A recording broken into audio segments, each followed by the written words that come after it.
മലയാളം മാതൃമലയാളത്തെ കേട്ടറിയാം.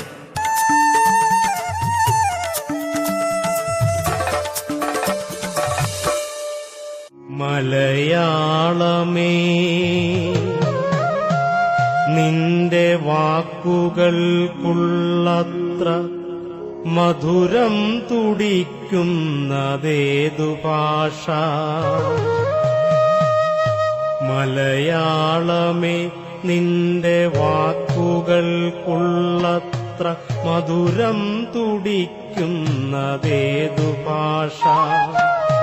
പനിമഞ്ഞു തോരാ പുലർകാലമെന്ന പോൽ പനിമതി പെയ്യുന്ന രാത്രി പോലെ അഴലിന്റെ കൂരിരുൾ ദൂരത്തകറ്റുന്ന അരുണപ്രഭാത കണങ്ങൾ പോലെ തെരുതെരെ പെയ്യും തുലാവർഷമേഘമായി കുളിർ കോരിയെന്നിൽ നിറഞ്ഞു നിൽക്കും. മലയാളമേ, നിന്റെ ശീലുകൾ പോലേത് ലയമുണ്ടു തെല്ലിട തങ്ങി നിൽക്കാൻ. നവനീതമെന്ന പോലെന്നാവിലിറ്റുന്ന നറുപയസ്തന്നെ ഈ മാതൃസ്തന്യം അറിയാതെ ആരാനും തൂവിക്കളഞ്ഞീടി അറിയുമോ ഞങ്ങൾക്കു നൊന്തുപോയി.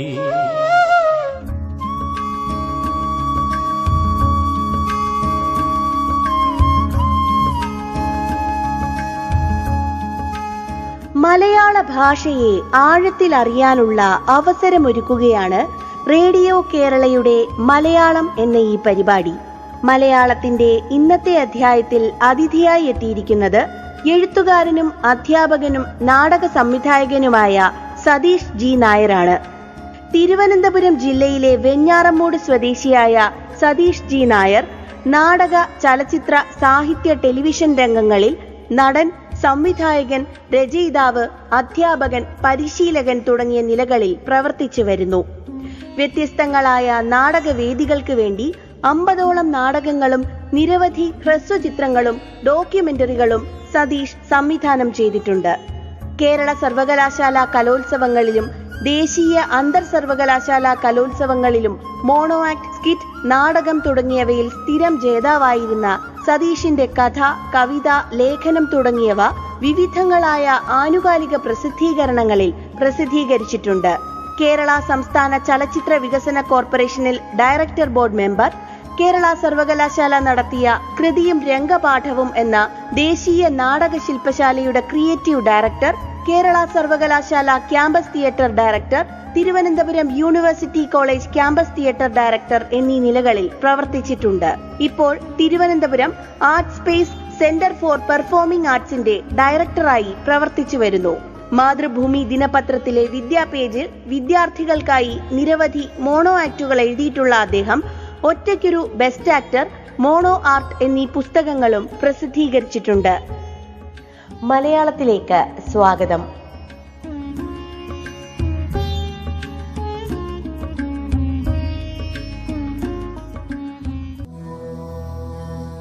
റേഡിയോ കേരളയിലെ എല്ലാ പ്രിയപ്പെട്ടവർക്കും നമസ്കാരം. ഇന്ന് ഞാൻ നിങ്ങളോട് സംസാരിക്കുന്നത് ശ്രീ SR ലാൽ എഴുതിയ ജയന്റെ അജ്ഞാത ജീവിതം എന്ന പുതിയ നോവലിനെ കുറിച്ചാണ്. ഓരോ മനുഷ്യനും ഓരോ കഥകളാണ്, പറഞ്ഞാലും പറഞ്ഞാലും തീരാത്ത കഥകൾ. ഇന്നോ നാളെയോ എന്ന വ്യത്യാസമില്ലാതെ അത് തുടർന്നുകൊണ്ടേയിരിക്കുന്നു. എല്ലാ മനുഷ്യർക്കും ഉണ്ടാകും ആരും അറിയാത്ത ചില അജ്ഞാത ജീവിതങ്ങൾ. അത്തരത്തിൽ യാഥാർത്ഥ്യവും ഫിക്ഷനും ഫാന്റസിയും ഉപയോഗിച്ച് ചില ചെറിയ മനുഷ്യരുടെ വലിയ വലിയ കഥ പറയുന്ന നോവലാണ് SR ലാൽ എഴുതിയ ജയന്റെ അജ്ഞാത ജീവിതം. നീണ്ട കോളറും ഡബിൾ പോക്കറ്റ് ഷർട്ടും ബെൽബോട്ടം പാൻസും ധരിച്ച് കൈവീശി വരുന്ന ജയൻ ഒരു തലമുറയുടെ മാത്രമല്ല, എക്കാലത്തെയും സിനിമാ സ്നേഹികളുടെ ഇതിഹാസ നായകനാണ്. പുതിയ തലമുറയിലും ഈ മഹാനടന്റെ ആരാധകർ നിരവധിയാണ്. ജയന്റെ വലിയ ആരാധകനായ ചാമി എന്ന കഥാപാത്രത്തിലൂടെ കാപ്പിത്തോട്ടം എന്ന ദേശത്തിലെ സകല മനുഷ്യരുടെയും അജ്ഞാത ജീവിതം പറയുകയാണ് ഈ നോവൽ. ഇന്നലെ വരെ നമ്മൾ കേട്ട കഥകളല്ല ഇവിടെ പറയുന്നത്. നമ്മൾ കേൾക്കാത്ത ഇന്നലകളുടെ കഥയാണ് ഈ നോവൽ വായനക്കാരുമായി പങ്കുവയ്ക്കുന്നത്. പലതരം പ്രത്യേകതകളുള്ള നാടായിരുന്നു കാപ്പിത്തോട്ടം. കാപ്പിത്തോട്ടം എന്ന ദേശം എഴുത്തുകാരന്റെ ഭാവനാ സൃഷ്ടിയല്ല. തിരുവനന്തപുരം ജില്ലയിൽ വെഞ്ഞാറമൂടിന് അടുത്തായി ഇന്നും നിലനിൽക്കുന്ന ഒരു ഗ്രാമമാണ്. ഈ ഗ്രാമമാണ് നോവലിന്റെ കഥാപരിസരം. ഇവിടുത്തെ ഓരോ മനുഷ്യനും ഓരോ കഥകളാണ്. പുലിക്കുന്ന് എന്നായിരുന്നു ഈ നാടിന്റെ ആദ്യത്തെ പേര്. തിരുവിതാംകൂർ ദിവാനായ തോടൽ രാഘവയ്യ പുലിയെ പിടിച്ചതിന് വേലുപ്പിള്ളയ്ക്ക് പാരിതോഷികമായി റേഞ്ചറായി നിയമിക്കുകയും പുലിക്കുന്നിൽ 250 ഏക്കർ ഭൂമി ദാനമായി പതിച്ചു നൽകുകയും ചെയ്തു. അതിൽ 200 ഏക്കർ ഭൂമി റേഞ്ചർ ഈച്ചയും പൂച്ചയും കടക്കാതെ മതിൽക്കെട്ടിനകത്താക്കി അതിനകത്ത് ബംഗ്ലാവ് പണിതു. കാപ്പിത്തോട്ടം ബംഗ്ലാവ് എന്ന നാമകരണവും ചെയ്തു. ക്രമേണ പുലിക്കുന്ന് എന്ന പേര് അപ്രത്യക്ഷമാവുകയും കാപ്പിത്തോട്ടം എന്ന പേരിൽ ഈ നാട് അറിയപ്പെടാനും തുടങ്ങി. ഇതാണ് ഈ നാടിന്റെ സ്ഥലനാമ പുരാണം. റേഞ്ചർ വേലുപ്പിള്ളയാണ് ഈ നാടിന്റെ സംരക്ഷകൻ. പോലീസ് പോലും അയാളെ ഭയന്ന് അങ്ങോട്ട് വരില്ലെന്നാണ് നാട്ടിൽ പ്രചരിക്കുന്ന കഥകൾ. അടിയന്തരാവസ്ഥയുടെ കിരാത ദിനങ്ങളിൽ സംഘർഷഭരിതമായ നിമിഷങ്ങൾക്ക് കാപ്പിത്തോട്ടം സാക്ഷിയായിട്ടുണ്ട്. കോട്ടയം പൊൻകുന്നം സ്വദേശി ജോണി പാലക്കിലാണ് കാപ്പിത്തോട്ടത്തിൽ ആദ്യമായി തിയേറ്റർ തുടങ്ങിയത്. അതിന് കാപ്പിത്തോട്ടം ടാക്കീസ് എന്നായിരുന്നു പേരിട്ടത്. അതിന്റെ ഉദ്ഘാടനത്തിന് ജയനെ കൊണ്ടുവരാനുള്ള വലിയ ശ്രമം അയാൾ നടത്തി. അതിനുള്ള യാത്രയിലാണ് അയാൾ അറിയുന്നത് റേഞ്ചർ വേലുപ്പിള്ളയുടെ മകൻ സുഭാഷ് ചന്ദ്രബോസിനോടൊപ്പം ജയൻ കാപ്പിത്തോട്ടത്തിൽ വന്നിട്ടുണ്ടെന്നും കാപ്പിത്തോട്ടത്തിലെ പാറമുകളിൽ വെച്ചാണ് ജോലി ഉപേക്ഷിച്ച് സിനിമാ നടനാകാനുള്ള ഉറച്ച തീരുമാനം ജയൻ എടുത്തതെന്നും അതുവഴി ജയന്റെ ജീവിതത്തിൽ കാപ്പിത്തോട്ടം എന്ന ഗ്രാമത്തിനുള്ള പ്രാധാന്യം എത്രമാത്രം വലുതായിരുന്നു എന്ന് തെളിയുന്നു. ഇത്തരത്തിൽ കൗതുകവും വിസ്മയവും നിറഞ്ഞ നാടാണ് ഈ നോവലിലെ കാപ്പിത്തോട്ടം. ഈ നോവലിലെ ഏറ്റവും വലിയ പ്രത്യേകത ഇതിലെ കഥാപാത്രാവിഷ്കാരമാണ്. നമ്മൾ കണ്ടിട്ടും കാണാതെ പോയ, കേട്ടിട്ടും കേൾക്കാതെ പോയ, അറിഞ്ഞിട്ടും അറിയാതെ പോയ നിരവധി മനുഷ്യരാണ് ഈ നോവലിൽ കഥാപാത്രങ്ങളായി പ്രത്യക്ഷപ്പെടുന്നത്. ഇവിടെ ഒരു കഥാപാത്രവും അപ്രധാനമല്ല. എല്ലാവരും കഥയുടെ രൂപഘടന വിപുലപ്പെടുത്തുന്നതിനും കഥാഗതിയുടെ വളർച്ചയ്ക്കും വലിയ പങ്ക് വഹിക്കുന്നു. ജയന്റെ കൊടിയ ആരാധകനായ ചാമിയിലോട് മുന്നോട്ടു പോകുന്ന ഈ നോവലിൽ കഥ പറയുന്ന ഗൗതമൻ മുതൽ ടോമി എന്ന നായ വരെയുള്ള കഥാപാത്രങ്ങൾ വായനക്കാരുടെ ഹൃദയം കീഴടക്കിക്കൊണ്ടല്ലാതെ കടന്നു പോകുന്നില്ല. അത്രമേൽ ലളിതവും ലാവണ്യാത്മകവുമായാണ് ഇതിന്റെ ആഖ്യാനതലം രൂപപ്പെടുത്തിയിരിക്കുന്നത്. സ്കൂൾ അധ്യാപകനായ അബ്ദുമാഷ് എന്തിനേയും ഏതിനേയും സംശയത്തോടു കൂടി മാത്രം നോക്കുന്ന മനുഷ്യനാണ്. അധ്യാപകരെന്നാൽ കുട്ടികളാണ്, അല്പം മുതിർന്ന കുട്ടികൾ. സംശയം തീർന്ന നമ്മൾ അധ്യാപകരല്ലാതാകും. അതാണ് അതിന്റെ കാര്യം. ഇതാണ് അബ്ദുമാഷിന്റെ ന്യായം. ഈ ഗ്രാമത്തിന്റെ കഥാകാരൻ എന്ന് പറയുന്ന പോസ്റ്റ്മാൻ സംഭവങ്ങളെ ഭാവനയിൽ കോർത്ത് പറയുന്ന രസകരമായ ഒരു കഥാപാത്രമാണ്. അയാൾ അറിയാതെ ആ ഗ്രാമത്തിൽ ഒന്നും സംഭവിക്കുന്നില്ല. നാടകത്തിലൂടെ സിനിമാക്കാരനാകാൻ ആഗ്രഹിച്ച് ടൈലർ പൂനനും നാടകത്തിനും സിനിമയ്ക്കുമായി ജീവിതം മാറ്റിവെച്ച് പരാജയപ്പെട്ടു പോയ കാപ്പിത്തോട്ടം സതീശനും വായനക്കാരുടെ ഹൃദയത്തിൽ തൊട്ടു.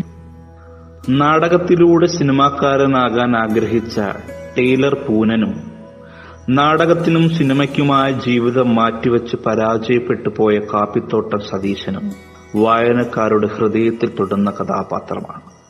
നാടകത്തിൽ പരാജയപ്പെട്ടു മനംനൊന്തു നിൽക്കുന്ന സതീശനെ രംഗപ്രഭാതിലെ കൊച്ചുനാരായണ പിള്ള സാർ ചേർത്ത് നിർത്തി പറയുന്നുണ്ട്, സതീശ, പരാജയവും ജീവിതത്തിന്റെ ഭാഗമല്ലേ, അവിടെ നിന്നാണ് നമ്മൾ വിജയിക്കാൻ പോണത്. സതീശനോടാണ് മാഷ് പറയുന്നതെങ്കിലും തോൽവിയുടെ കരിനിഴൽ വീണ ഓരോ മനുഷ്യനും ഒരു ഉണർത്തുപാട്ടാണ് ആ വാക്കുകൾ. വലിയൊരു സിനിമാ സംവിധായകനാകണമെന്നായിരുന്നു കാപ്പിത്തോട്ടം സതീശന്റെ ആഗ്രഹം. കഥ, തിരക്കഥ, സംഭാഷണം, സംവിധാനം, സതീഷ് കാപ്പിത്തോട്ടം എന്ന് സ്ക്രീനിൽ തെളിഞ്ഞു വരുന്നത് കാണുക എന്നത് അയാളുടെ വലിയ സ്വപ്നമായിരുന്നു.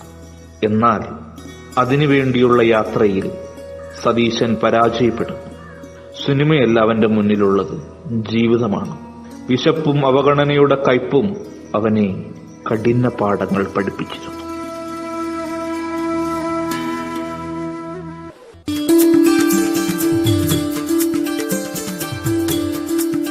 മലയാളം ഇടവേളയ്ക്ക് ശേഷം തുടരും.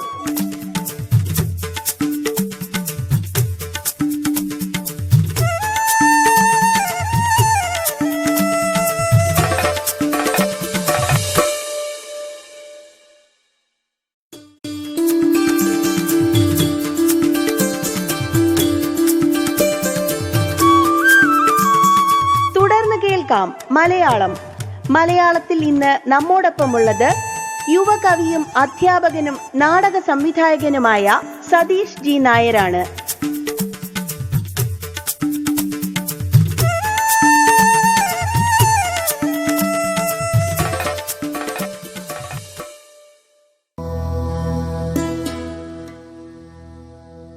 കോലിയക്കോട് കൃഷ്ണൻ നായരും പിരപ്പൻകോട് മുരളിയും എം മുകുന്ദനും തുടങ്ങി ഇന്ന് ജീവിച്ചിരിക്കുന്ന പല വ്യക്തികളും ഈ നോവലിൽ കഥാപാത്രമായി വരുന്നുണ്ട്. വ്യത്യസ്തങ്ങളായ പലതരത്തിലുള്ള കഥാപാത്രങ്ങൾ.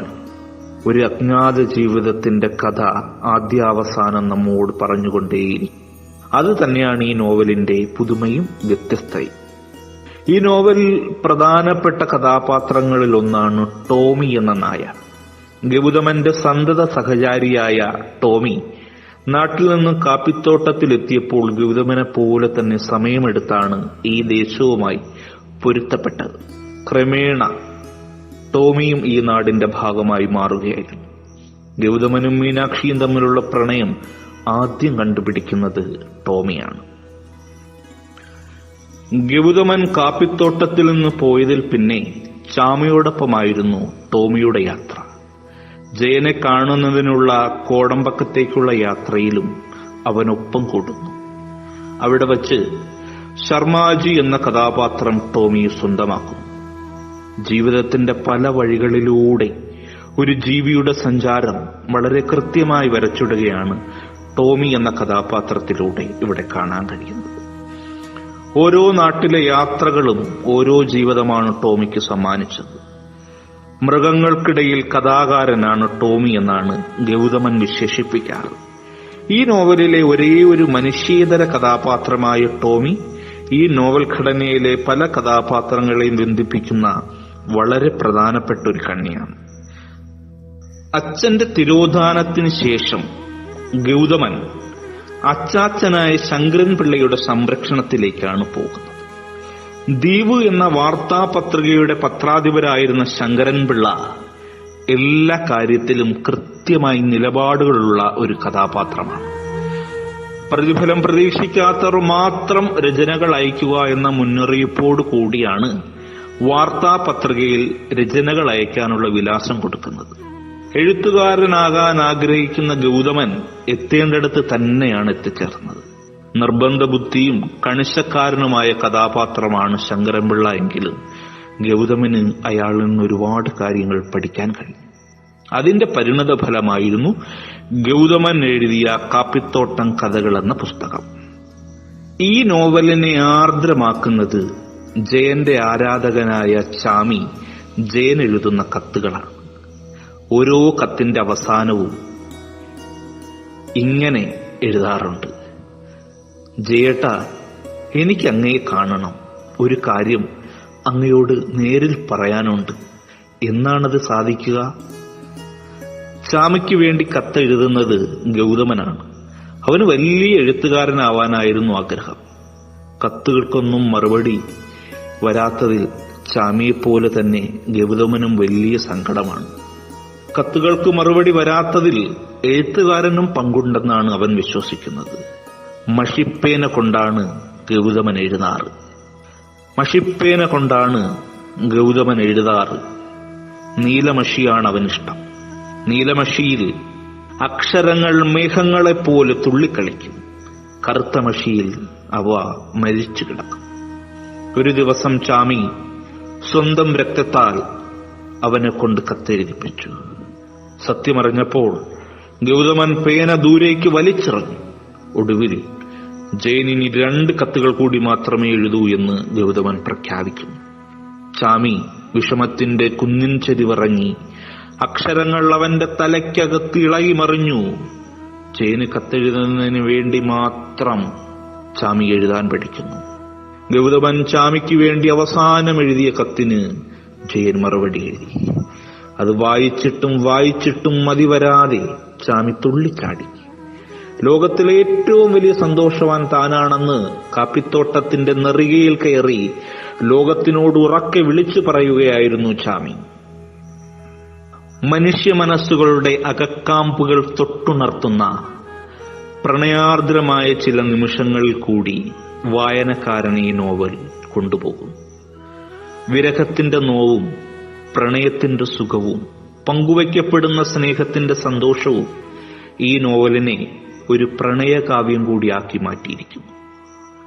കൗമാരക്കാരായ ഗൗതമന്റെയും മീനാക്ഷിയുടെയും പ്രണയം നിഷ്കളങ്കമായ സ്നേഹത്തിന്റെ ഉദാത്ത മാതൃകയാണ്. പ്രേമത്തിന്റെ സുന്ദരവും ഉജ്ജ്വലവുമായ നിമിഷങ്ങൾ വായനക്കാരനെ അനുഭവവേദ്യമാക്കുന്നത് ജയന്റെയും അംബികയുടെയും പ്രണയമാണ്. ജീവിതത്തിന്റെ ഓട്ടപ്പാച്ചിലുകൾക്കിടയിൽ അംബികയുടെ സ്നേഹം ജയന് സ്വീകരിക്കാൻ കഴിയുന്നില്ലെങ്കിലും തിരസ്കരിക്കാനുമാവുന്നില്ല. ജയന്റെ സിനിമകൾ മാത്രം പ്രദർശിപ്പിക്കുന്നതിനായി അംബിക തുടങ്ങിയ അംബിക ടാക്കീസ് അവരുടെ പ്രണയ സ്മാരകമാണ്. പ്രേമിച്ചാൽ അവളെ കൈവിട്ട് കളയരുത്. പെണ്ണിന്റെ പ്രേമം നഷ്ടപ്പെട്ടാൽ ആണുങ്ങൾ സഹിക്കും, പക്ഷേ പെണ്ണിന് താങ്ങാൻ പറ്റില്ല. ഗൗതമനോട് അംബിക നൽകുന്ന ഈ ഉപദേശം അവർക്ക് ജയനോടുള്ള സ്നേഹം എത്രമാത്രം തീക്ഷ്ണമായിരുന്നു എന്ന് വ്യക്തമാക്കുന്നു. കേരളക്കരയുടെ കണ്ണ് നനയിച്ച കാഞ്ചനയുടെയും മൊയ്തീന്റെയും പ്രണയവും ഈ നോവലിൽ വെയിൽപ്പച്ചകളിലെ മഴസ്പർശം പോലെ സുന്ദരമാക്കുന്നു. ജയനിലൂടെ സഞ്ചരിച്ചുകൊണ്ട് ഒരുപാട് മനുഷ്യരുടെ അജ്ഞാത ജീവിതത്തിലേക്ക് നീളുന്ന സർഗാത്മകതയുടെ വലിയൊരു തീവണ്ടിയാണ് ജയന്റെ അജ്ഞാത ജീവിതം എന്ന നോവൽ. ജയൻ സിനിമാ നടനാകുന്നതിനു മുമ്പുള്ളതും അതിനുശേഷമുള്ളതുമായ സംഭവങ്ങൾ വായനക്കാരന് യാഥാർത്ഥ്യമെന്ന് തോന്നിപ്പിക്കുന്ന വിധം ചിത്രീകരിക്കുന്നതിൽ നോവലിസ്റ്റ് വിജയിച്ചിരിക്കുന്നു. താൻ ജീവിക്കുന്ന സമൂഹത്തിനോടുള്ള സ്നേഹവും സഹജീവികളോടുള്ള സഹാനുഭൂതിയും ഒത്തുചേർന്ന നന്മയുള്ള ഒരു മനുഷ്യനായിട്ടാണ് ജയൻ എന്ന ഇതിഹാസ നടനെ ഈ നോവലിൽ കാണാൻ കഴിയുന്നത്. ഇതിലെ കഥാനായകൻ ചാമിയെപ്പോലെ ജയൻ മരിച്ചിട്ടില്ലെന്ന് വിശ്വസിക്കുന്ന അനേകായിരം പേർ ഇന്നും കേരളത്തിലുണ്ട്. അവർ ഇപ്പോഴും ജയന് കത്തെഴുതുകയാവാം. ചാമി അയക്കുന്ന കത്തിലുള്ളതുപോലെ അവരുടെ കത്തുകൾ അവസാനിക്കുന്നതും ഇങ്ങനെയായിരിക്കും. ജയേട്ടാ, എനിക്ക് അങ്ങയെ കാണണം. എന്നാണ് അതിന് സാധിക്കുക? ജയേട്ടാ, എനിക്ക് അങ്ങയെ കാണണം. എന്നാണ് അതിന് സാധിക്കുക? ശ്രീ S.R. ലാൽ എഴുതിയ ജയന്റെ അജ്ഞാത ജീവിതം എന്ന നോവലിനെ കുറിച്ചാണ് ഞാൻ ഇത്രയും നേരം പ്രിയപ്പെട്ട റേഡിയോ കേരളയുടെ പ്രേക്ഷകരുമായി സംസാരിച്ചത്. ഇതിന് ഒരു അവസരം തന്ന റേഡിയോ കേരളയ്ക്ക് എന്റെ എല്ലാവിധ സ്നേഹവും നന്ദിയും അറിയിച്ചുകൊണ്ട് നിർത്തുന്നു. നന്ദി, നമസ്കാരം.